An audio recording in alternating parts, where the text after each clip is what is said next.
ٹیلی vision مسلسل آن تھا۔ غزالہ نے اس کی آواز بھی کھول دی۔ وقت کا سفر جاری رہا۔ رات کے 1 بجے میں لباس تبدیل کر کے روانگی کے لیے تیار ہو چکا تھا۔ آخرکار چاؤفان کا فون آ گیا۔ اس کی آواز تر و تازہ تھی۔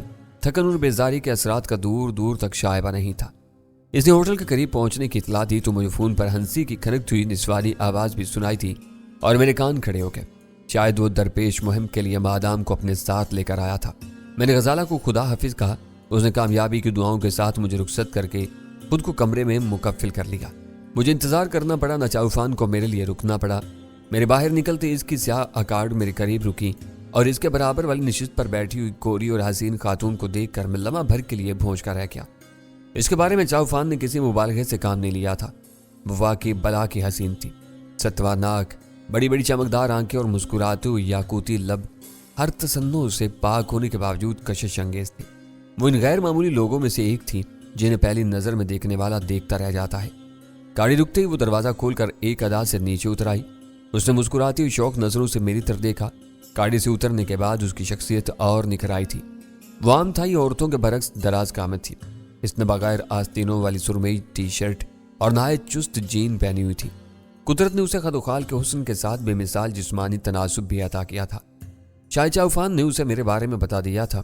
اگلی نشست سے اتر کر وہ کندھا مارتی ہوئی میرے قریب سے گزری اور مڑے بغیر پچھلا دروازہ کھول کر گاڑی میں بیٹھ گئی۔ ماسٹر گاڑی میں آ جاؤ۔ چاؤفان کی مؤدبانہ آواز نے مجھے چونکا دیا۔ میرا خیال تھا کہ میں بس لمحہ بھر کے لیے ٹھٹکا تھا اور چاؤفان کو اپنی خبیثانہ فطرت کے اظہار کا موقع مل گیا تھا۔ میں پھرتی سے اس عورت کی خالی کی ہوئی نشست پر بیٹھ گیا۔ ماسٹر، یہ مادام ہے۔ آج رات کے لیے تم دونوں ایک دوسرے کے معاون رہو گے، اس نے گاڑی چلاتے ہوئے کہا۔ میں نے اخلاقاً اپنا سر گھمایا اور اس خوبرو خاتون نے بے حجابی سے اپنا دائنا ہاتھ میری طرف بڑھا دیا۔ میں نرمی سے اس کا گداز اور ملائم ہاتھ اپنی گرفت میں لیا۔ میں چاؤفان کو فکرہ بازی کا کوئی نیا موقع نہیں دینا چاہتا تھا۔ مجھے یقین تھا کہ وہ عقب نما آئینے میں پیچھے کا جائزہ لے رہا ہوگا۔ مادام نے گرم جوشی سے میرا ہاتھ دبا کر کہا، چاؤفان تم سے ڈرتا ہے؟ کل سے ماسٹر کی رٹ لگائی ہوئی تھی۔ ابھی راستے میں پتا چلا کہ تمہارا نام علی ہے۔ بہت چھوٹا اور خوبصورت نام ہے تمہارا۔ یہ میرے لیے نئی اطلاع ہے کہ چاؤفان مجھ سے ڈرتا ہے۔ میں نے خوش دلی کا مظاہرہ کرتے ہوئے جواب دیا۔ میں اسے اپنا دوست سمجھتا ہوں۔ ماسٹر، یہ نہ کہو، میں تمہارا بہت احترام کرتا ہوں، چاؤفان بولا۔ اس کی مسمسی آواز سن کر مادام نے زندگی سے بھرپور ایک ہلکا سا کھنکتا ہوا کہکا لگایا، پرجوش انداز میں دوسری دفعہ میرا ہاتھ دبایا اور چھوڑ دیا۔ مجھے خوشی ہے کہ آج تم سے ملاقات ہو گئی۔ چاؤفان ناموں کے معاملے میں بہت بے پرواہ ہے۔ تمہیں صرف مادام کہتا ہے، کیا یہ خطاب تمہیں ادھورا محسوس نہیں ہوتا؟ تعارف حاصل کرنے کا خوبصورت طریقہ ہے۔ مادام نے میری بات کو سراہا۔ تم مجھے لی کہہ سکتے ہو، میرا پورا نام لی سیاؤ پونگ ہے۔ لی سیاؤ پونگ، میں نے اس کا پورا نام دہراتے ہوئے کہا۔ خاصا خوبصورت اور رسیلا نام ہے۔ مادام لی بھی کہا جا سکتا ہے۔ پتہ نہیں یہ تمہیں مادام کیوں کہتا ہے؟ میرے پاس آوارہ اور خوش آمدی مرد آتے ہیں۔ اس نے بے حجابی سے اپنے مصروفیات کی تشریح بیان کر ڈالی۔ وہ سب مادام کہتے ہیں۔ میرا اصل اور پورا نام بینکاک میں بہت کم لوگوں کو معلوم ہوگا۔ میں نے اپنی نشست میں ترچھا ہوتی ہوئی پوزیشن تبدیل کی تو لی کی چمکتی ہوئی آنکھیں میرے چہرے پر مرکوز تھی۔ مادام، یہ زیادتی ہے، تو مجھے بھی ان مردوں میں شمار کر رہی ہو۔ چاؤفان نے اسے احتجاج کیا۔ میں آوارہ ہوں نہ خوش آمدی، کبھی کبھی تم سے ملنے آتا ہوں۔ تم میرے اچھے دوست ہو۔ تمہارا ماسٹر بھی عمدہ آدمی معلوم ہوتا ہے۔ کام ہو جانے کے بعد کبھی اسے اپنے ساتھ لے کر میری طرف آؤ۔ میں ماسٹر کو ضرور لاؤں گا، چاؤفان نے پورے خلوص سے کہا۔ اب ذرا کام کے بارے میں کچھ بات ہو جائے۔ ساحلی کھاڑی میں پہنچتے ہی ہمیں تیاری کرنا ہوگی۔ تم اپنے حصے کے کام کے بارے میں سوچو، لی نے جواب دیا۔ میری بوٹ پر ایک پائلٹ اور دوسرا اس کا مددگار ہوگا۔ مجھے اس کی کیبن میں علی کی مدد سے غوطہ خوری کا لباس پہننا ہے اور میں تیار ہو جاؤں گی۔ بوٹ مجھے سفید لانچ کے قریب پہنچا دے گی تو میں سامان لے کر پانی میں اتر جاؤں گی۔ مجھے اور کون سے ہل چلانا ہے؟ لی کا بیان سن کر مجھے اپنی کنپٹیاں چٹکتی ہوئی سی محسوس ہوئی۔ چاؤفان سے بھی فوری طور پر لی کی بات کا کوئی جواب نہیں بن پڑا۔ گاڑی کے کیبن میں سحر انگیز سکوت چھا گیا۔ چاؤفان شہر کی کشادہ اور خالی سڑکوں پر اپنی گاڑی کو بہت برق رفتاری سے اس ویران ساحلی علاقے کی طرف توڑا رہا تھا جہاں ایک کھاڑی میں اس کے آدمی سارے ساز و سامان کے ساتھ ہمارے منتظر تھے۔ وہ سفر طویل تھا۔ گاڑی میں کچھ دیر سکوت چھایا رہا۔ رات کے گہرے سناٹے میں چاؤفان کی سیاہ اکاڑ شہر کی سڑکوں پر تقریباً بے آواز دوڑی چلی جا رہی تھی۔ گاڑی کے چاروں شیشے چڑھے ہوئے تھے، اس لیے انجن کے باہر پھیلنے والی آواز اندر نہیں سنائی دے رہی تھی۔ شاید ہر مہنگی اور بڑی گاڑی میں یہ خوبی ہوتی ہے کہ اندر بیٹھنے والے سوار باہر کے شور و غل اور آلودگی سے محفوظ رہتے ہیں۔ گاڑی کا ایئر کنڈیشنر شروع سے چل رہا تھا۔ बाहर की गर्मी और हबस के मुकाबले में अंदर का मौसम बहुत खुशगवार था। अभी मैंने गौर किया, अचानक गाड़ी के कैबिन में ली की पुरिश्ताक आवाज उभरी। मेरे और तुम्हारे नाम में हैरत अंगेज यकसानियत है। ली और अली दोनों में जरा सा फर्क है। जो कुछ कहा गया वो मेरे लिए था, इसका जवाब देना जरूरी था। मैंने किसी खास दिलचस्पी के बगैर कहा, क्या तुम इतनी देर से खामोश रहकर इसी नुक्ते पर गौर कर रही थी? उसने हल्का सा जिंदगी से भरपूर कहका लगाया, तुम दराज कामत और सेहतमंद हो, तुम्हारा वजूद एक नुक्ते से कहीं ज्यादा है। उसने अंग्रेजी लफ्ज पॉइंट के दोहरे मफहूम से फौरी फायदा उठाते हुए जवाब दिया। गाड़ी में फैले हुए अंधेरे में से चाउफान की मानी की आवाज उभरी। तुम मास्टर के बारे में सोच रही थी, तुम खुद बताओ। ली से मुखातिब होगी, क्या ऐसा शानदार आदमी इस काबिल नहीं है कि इसके बारे में सोचा जाए? जरूर सोचो, लेकिन मास्टर जरा दूसरी किस्म का आदमी है। चाउफान का लहजा जोमानी था। आदमी किसी भी किस्म का हो, औरत उसकी जरूरत होती है, इसीलिए मास्टर ने शादी की हुई है। चाउफान ने अपनी दानिश में ली की उम्मीदों पर पानी फेरने की नीयत से इंकिशाफ किया। चाउफान, तुम ड्राइविंग पर ध्यान दो। मैं लीवान से यह जानना चाहूंगा कि ये मेरे बारे में क्या सोच रही है। मैंने बौखला कर उसे टोक दिया। मुझे अंदेशा था कि कहीं वो जोश में आकर ली को ये न बता दे कि मेरी बीवी भी बैंकॉक में मेरे साथ मौजूद थी। चाउफान इतना समझदार जरूर था कि मेरी इस हदायत का मुद्दा भांप गया। उसने ऐसी भरपूर खामोशी इख्तियार की कि सफर के इख्तिताम तक आज खुद दोबारा अपनी जुबान नहीं खोली। तुम्हारा क्या अंदाजा है मैं तुम्हारे बारे में क्या सोच रही हूँ? कि पिछली निशिस्त से ली की इटलाई हुई आवाज उभरी। वही जो अच्छे लोग एक दूसरे के बारे में सोचते हैं, मैंने कहा। वो एक मरतबा फिर मुतरन्नुम आवाज में हंस पड़ी। तुम बातों में बहुत तेज हो, जरा मुझे पता तो चले कि अच्छे लोग एक दूसरे के बारे में क्या सोचते हैं। दोस्ती करने और इसे बढ़ाने के सिवा क्या सोच सकते हैं? दोस्ती तो उसी वक्त हो गई जब हमारा तारुफ हुआ था। मैं इसे बढ़ाने के बारे में सोच रही थी। उसने लगी लिपटी रखे बगैर खुलकर एतराफ कर लिया। कल शाम को वक्त हो तो चाय मेरे साथ पी लो, ये सिर्फ हम दोनों की मुलाकात होगी। चाउफान तुम्हें मेरे घर पहुंचाकर वापस चला जाएगा। क्यों चाउफान, क्या मैं गलत कह रही हूँ? मैं हर हाल में खुश रहने का आदी हूँ। मास्टर चाहेगा तो मैं तुम्हारी चौखट पर बैठकर इसकी वापसी का इंतजार भी कर लूंगा। चाउफान ने मुरझाई हुई आवाज में जवाब दिया। इसमें इस कदर अफसुर्दा होने की क्या बात है? ली ने चुभते हुए लहजे में कहा। दो मर्द किसी औरत से मिलने जाएं तो इनमें से एक को किसी न किसी तरह अपना वक्त गुजारना ही होता है। तुम्हारे लिए बेहतर यही होगा कि तुम अपने मास्टर की वापसी का इंतजार करने के बजाय वापस लौट जाओ। अली बहुत दिलचस्प आदमी मालूम होता है। हमारी मुलाकात तवील भी हो सकती है। तुम बिला वजह बेचारे चाउफान की टांग खींच रही हो। मैंने इन दोनों की बातों में दखल अंदाज होते हुए एहतजाज किया। अभी मुझसे कोई प्रोग्राम तय नहीं हुआ और तुमने इसे वापसी का रास्ता बताना शुरू कर दिया। मुझे चक्कर देने की कोशिश ना करो, ली ने हल्की सी बेपरवायाना हंसी के साथ कहा। मैं पहली नजर में अंदाजा लगा चुकी हूँ कि तुम जमाल प्रस्त हो। मुझसे दूसरी मुलाकात का मौका नहीं खोना चाहोगे। क्या मैं गलत कह रही हूँ? उसके अल्फाज में बला का एतमाद रचा हुआ था। इसकी बेबाकी के सामने मैं खुद को कमजोर पड़ता हुआ महसूस कर रहा था। इसने कार के खुनक कैबिन में फैले हुए अंधेरे में शायद मेरी आंखों की तहरीर पड़ ली थी। इसके कहे हुए को मानकर मैं अपनी शिकस्त का एतराफ नहीं करना चाहता था। मैंने संभल कर कहा, अच्छे लोग एक दूसरे से मिलते रहना चाहते हैं, लेकिन ये न समझो कि मैं सब कुछ भूल भाल कर कल तुमसे मिलने के लिए चला आऊंगा। कल की मुलाकात का इन्हिसार आज की कार्रवाई के नतीजे पर होगा। हम कामयाब रहे तो कल इस कामयाबी का जश्न जरूर मनाएंगे। किसी वजह से नाकामी का मुंह देखना पड़ा तो प्रोग्राम मुलतवी हो जाएगा। पता नहीं तुम ऐसी कनूतियत की बात क्यों सोच रहे हो। मैं खुशगुमान औरत हूँ, जो कुछ करती हूँ इसके हो जाने पर पूरा यकीन रखती हूँ और वो हो जाता है। मुझे यकीन है कि समंदर के सीने पर वाइट हाक की आखिरी रात है। सुबह वो समंदर की तय में होगी, वो डूब जाएगी तो तुम मेरे साथ चाय पीने के लिए जरूर आओगे। हमारा ऐसा कोई इरादा नहीं है। वो बोर्ड बैंकॉक के मुअज़्ज़ज़ शहरियों की उम्दा तफरीका है। इसे बर्बाद करना जुल्म होगा। मैं ये जुल्म नहीं कर सकता। हम इसके पैंदे में जासूसी के आलात लगाकर सिर्फ ये जानना चाहते हैं कि राजन इस तैरते हुए इशरत कदे की आड़ में क्या क्या कर रहा है। मैंने पुरस्कून लहजे में उसकी बात का जवाब दिया। हकीकत यह थी कि बोर्ड की तबाही के बारे में मैं इसके अल्फाज सुनकर अंदर से दहल गया था। मैंने दिल ही दिल में चाउफान पर लानत भेजी। मुझे शुबा था कि उसने ली के साथ तकलिये में गुजारे हुए खुशगवार लम्हों के सरूर में आकर यकीनन ऐसी कोई बात कह दी थी जिसके बिना पर ली को हमारे असल मंसूबे की भनक मिल चुकी थी। मास्टर, चाउफान के हल्क से फंसी फंसी आवाज निकली। अच्छा हुआ कि तुमने बात साफ कर दी। मादाम को शुबा हो रहा है कि हम वाइट हाक को धमाके से उड़ाकर समंदर में गर्क करना चाहते हैं। मैंने गुस्से से घूर कर उसकी तरफ देखा। अंधेरे में उसकी तवज्जो सड़क पर मरकूज थी। मैंने जरा चुपते हुए लहजे में कहा, ली के जहन में कोई गलतफहमी मौजूद थी तो तुमको इसके बारे में पहले ही बता देना चाहिए था। इस वक्त मेरी जुबान से कोई हल्की भारी बात निकल गई होती तो उसका शक यकीन में बदल जाता। ली अपनी खनकदार आवाज में धीरे से हंस दी और बोली, मैं औरत जरूर हूं मगर अपनी उम्र के मर्दों से ज्यादा तजर्बे कार हूं। मेरा ज्यादा वक्त बुरे लोगों के साथ गुजरता है। इनमें से मैंने बहुत कुछ सीखा है। काले धंधों में कोई एक दूसरे की जासूसी करने के लिए इतने पापड़ नहीं बेलता। मौका मिलते ही अपने दुश्मन की गर्दन तोड़ने की फिक्र करता है।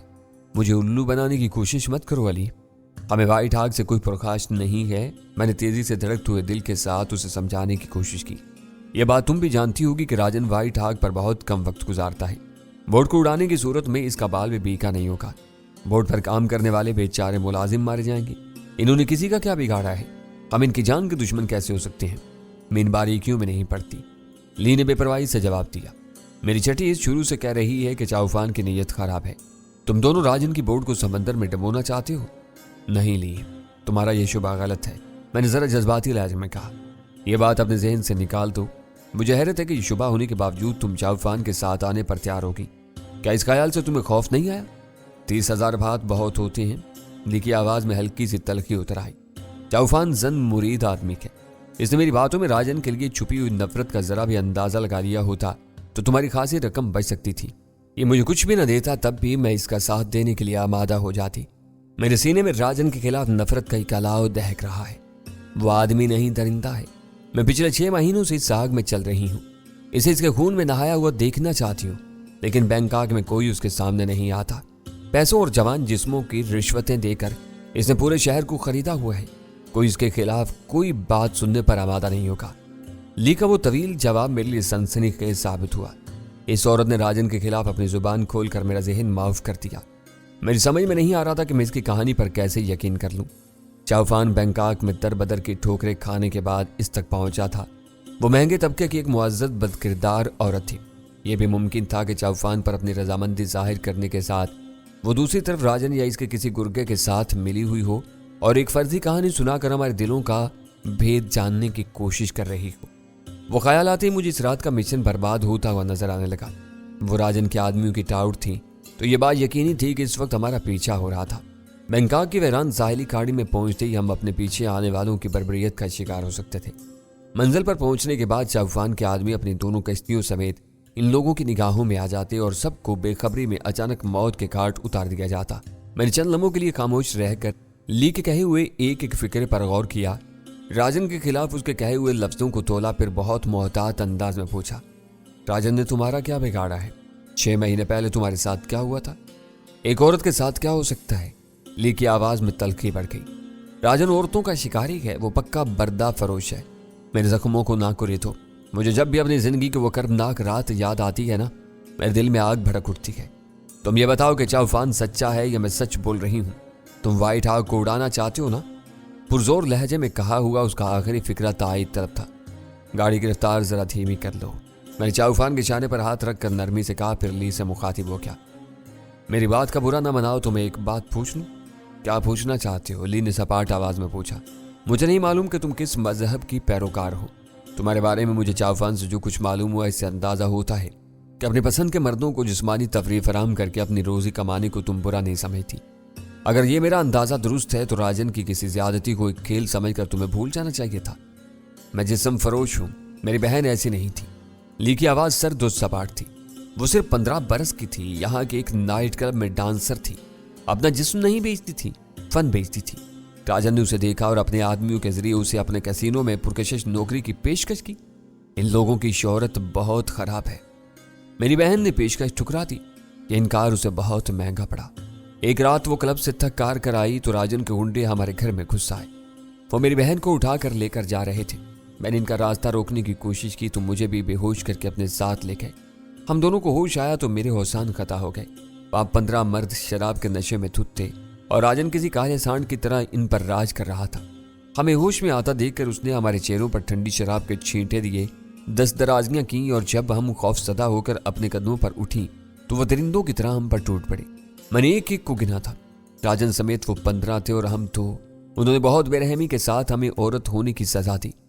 मैं दोबारा बेहोश हो गई। सुबह होश आया तो मैं राहिल पार्क की झाड़ियों में लोहुलहान पड़ी हुई थी।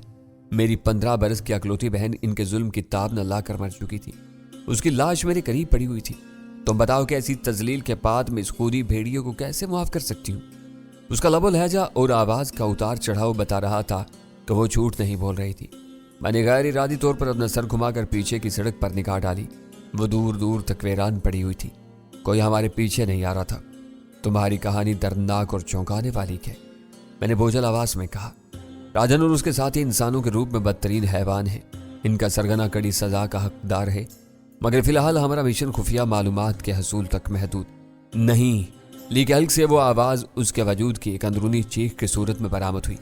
راجن اپنی بوٹ پر ہو یا نہ ہو اسے تباہ کر دو، وہ اپنی انا کا پجاری ہے، اپنے سامنے کسی کو خاطر میں نہیں لاتا، اس اپنی بائیں ٹھاک پر ناز ہے، وہ ڈوبے گی تو اس کا غرور چکنا چور ہو جائے گا۔ وہ کوئی نیک نام اور پارسا عورت نہیں تھی، لیکن راجن کے بارے میں اس کی سوچ ہمارے ارادوں سے مختلف نہیں تھی۔ شوق اور سطحی باتوں سے شروع ہونے والی گفتگو بہت سنجیدہ مرحلے میں داخل ہو چکی تھی۔ میری ایماندارانہ رائے تھی کہ اس وقت لی ہمارے ساتھ مکاری نہیں کر رہی تھی۔ چاؤفان کسی بے خوف غوطہ خور کی تلاش میں سراغ رسانی کی کہانی لے کر لی کے پاس پہنچا تو اپنے دانش میں اسے گھیر رہا تھا۔ لی راجن کی ڈسی ہوئی تھی، چاؤفان اس حقیقت سے بے خبر تھا۔ یہ راجن کے مقدر کی ہولناک ستم ظریفی تھی کہ اس کے چند بدترین دشمن اتفاقی طور پر یکجا ہوتے جا رہے تھے۔ میں پاکستان میں امریکیوں کے بڑھتے ہوئے دباؤ کے سبب بینکاک بھیجا گیا تو میرے ذہن میں اپنی روپوشی اور سوبراج سے ٹکراؤ کے سوا کوئی تیسری بات نہیں تھی۔ اگر اسد مجھے ڈان سے ملنے کا مشورہ نہ دیتا تو میری کہانی کچھ اور ہی ہوتی۔ ڈان کی ہمدردیاں حاصل کرنے کے لیے میں نے اسے راجن سے اپنی دشمنی کی ایک فرضی کہانی سنائی اور ڈان نے میری سرپرستی کرنے کا وعدہ کر لیا۔ اس وقت تک میں نے راجن کو نہیں دیکھا تھا، لیکن اس سے ملنے کے بعد میں قائل ہو گیا تھا کہ وہ کالا بھجنگ اور کوتاہ گردن شیطان واقعی نفرت کے قابل تھا۔ اس کا کردار اس کی صورت سے بڑھ کر قابل نفرت اور گھناؤنا تھا۔ اس وقت لی نے اپنے سارے قرض ہمارے سامنے رکھ دیے تھے اور وہ رضاکارانہ طور پر ہمارے ساتھ شریک ہونے کے لیے بے چین تھی۔ آثار بتا رہے تھے کہ راجن کا وقت پورا ہو چلا تھا۔ اس کے 3 مضبوط دشمنوں کا اتحاد اس کی سرکوبی کا سبب بننے والا تھا۔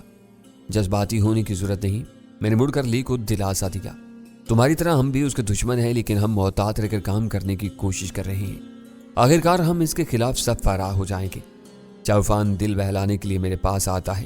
اسے معلوم ہے کہ میں اس شہر کی ایک بری عورت ہوں۔ اسی طرح مجھے معلوم ہے کہ چاؤفان بینکاک کا چھٹا ہوا غنڈا ہے۔ وہ یکا یک تیز اور ہیجانی لہجے میں بولنے لگی۔ تم اس کے ماسٹر ہو، میں یہ نہیں مان سکتی کہ تم کوئی سرکاری جاسوس ہو اور راجن کے خلاف کسی عدالت میں مقدمہ چلانے کے لیے ثبوت اکٹھے کرتے پھر رہے ہو۔ اس کے ساتھ وہی کرو جو زیر زمین دنیا میں ہوتا چلا آ رہا ہے۔ اس نے مجھے اور میری بہن کو روندا، تم اسے کچل دو۔ چاؤفان، تم نے مجھے یہ سب نہیں بتایا۔ میں نے مجبور ہو جانے کی اداکاری کرتے ہوئے اس سے شکوہ کیا۔ ماسٹر، میں قسم کھا کر کہہ رہا ہوں کہ مادام نے مجھ سے اس قسم کی کوئی بات نہیں کی۔ اسے تحیر زدہ اور مدافعانہ لہجے میں کہا۔ راجن کی بورڈ کے بارے میں سرسری بات ہوئی، پیسے طے ہوئے اور مادام رضامند ہو گئی۔